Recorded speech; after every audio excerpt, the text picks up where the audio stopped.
Let's see this question से it is the question of match the column. Column 1 में हमें कुछ दिया हुआ है A B C D options. So oxygen gaseous whenever gain electron it gives O negative gaseous. तो इसके सामने कॉलम 2 में दिया हुआ पॉजिटिव इलेक्ट्रॉन गेन इंथैल्पी, ये पी ऑप्शन है।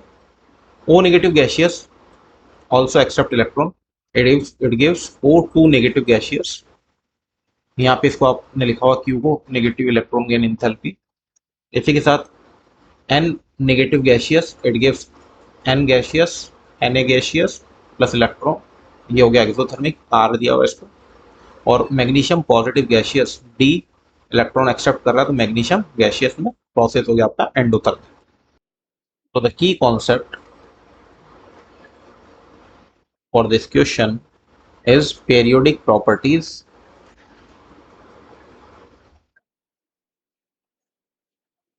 तो एलिमेंट जो है उनको पीरियोडिक प्रॉपर्टीज के हिसाब से अरेंज किया गया, ठीक है, ताकि उनकी सेम पीरियोडिक जिनकी प्रॉपर्टीज है उनको सिमिलर अरेंज किया गया, जिनकी डिफरेंट है उनको अलग अलग अरेंज किया गया।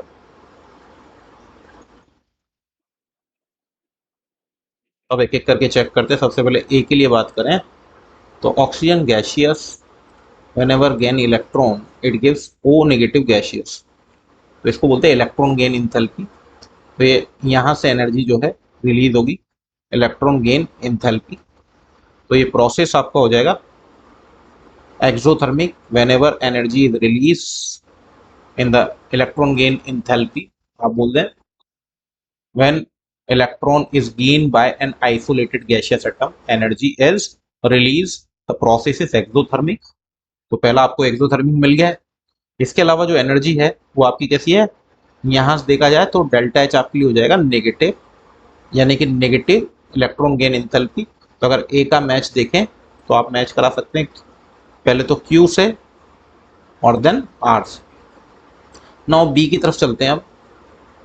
तो बी है O negative gaseous plus electron की बात कर रहे हैं, तो ये हो जाएगा आपका ओ टू नेगेटिव गैसियस। क्योंकि दूसरा इलेक्ट्रॉन जोड़ना कंपेरेटिवली टफ होता है, तो ये जो एनर्जी है ये पॉजिटिव हो जाएगी, यानी कि यहाँ पे एब्जॉर्प्शन ऑफ एनर्जी होगा, तो इसको माइनस ई जी ई लिख दें। प्रोसेस आपका हो जाएगा एंडोथर्मिक और डेल्टा एच का वैल्यू आपका हो जाएगा पॉजिटिव। तो अगर यहाँ से मैच देखेंगे तो बी आपका मैच करेगा किस किस से, क्योंकि एक तो पॉजिटिव इलेक्ट्रॉन गेन एंथैल्पी है तो पी से मैच करेगा, देन एस से भी कर जाएगा क्योंकि एंडोथर्मिक है। सी ऑप्शन चेक कर लेते हैं हम, which is an negative gaseous से आप बना रहे हैं एन गैसियस और इलेक्ट्रॉन इससे निकल रहा है, तो इसे आप वैसे प्रोनाउंस कर सकते हैं कि आपने इलेक्ट्रॉन इसमें से निकाला है, तो आप इसको आयोनाइजेशन एनर्जी बोल सकते हैं। So when electron is remove या फिर loss by an isolated gaseous atom, तो यहाँ पे तो आयन है, ठीक है ना, तो एनर्जी इज एब्जॉर्ब, तो एनर्जी एब्जॉर्ब होती है, ठीक है ना। लेकिन अब यहाँ पे बात कर रहे हैं तो ये खुद पहले से क्या है, एनायन था।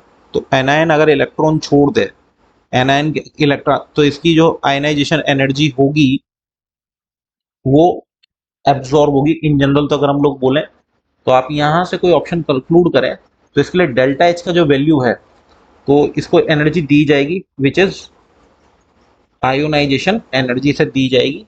तो आप यहाँ चाहे तो माइनस आयोनाइजेशन एनर्जी लिख दें, ठीक है ना, क्योंकि नेगेटिव आयन है तो आप इसको अगर पलट के लिख देंगे तो पॉजिटिव भी कर सकते हैं। तो ये प्रोसेस आपका क्या हो जाएगा, क्योंकि इलेक्ट्रॉन गेन तो नहीं है ये, तो ये प्रोसेस आपका हो जाएगा क्या, केवल और केवल डेल्टा एच का वैल्यू क्योंकि यहाँ पे पॉजिटिव होगा, विच इज एंडोथर्मिक। एंडोथर्मिक, तो क्योंकि यहाँ पे आयोनाइजेशन एनर्जी इन्वॉल्व हुई है, ऑप्शन में कहीं पे है नहीं कॉलम 2 में, तो केवल और केवल सी जो है एस से मैच करेगा। अब बात करते हैं डी की। तो डी है आपका magnesium positive ion gaseous whenever accept electron it gives magnesium gaseous, ठीक है। अगर इसने एक्सेप्ट किया है अपना इलेक्ट्रॉन, ठीक है, तो यहाँ पर इलेक्ट्रॉन गेन इंथैल्पी जो है इन्वॉल्व होगी, ठीक है, तो वो हो जाएगी आपकी रिलीज होगी, तो इसको आप पॉजिटिव EgE लिख सकते हैं। क्या लिख सकते हैं इसको आप? पॉजिटिव EgE, मतलब कि प्रोसेस आपका हो जाएगा exothermic and delta H will be negative. और यहां से आप बोलेंगे कि आपका जो डी ऑप्शन है वो मैच करेगा आपका Q से और R से। R आपका एक्सोथर्मिक है और जो Q है आपका negative electron gain enthalpy. So this is the final and right answer of your question. Hope you understood it well. Best of luck.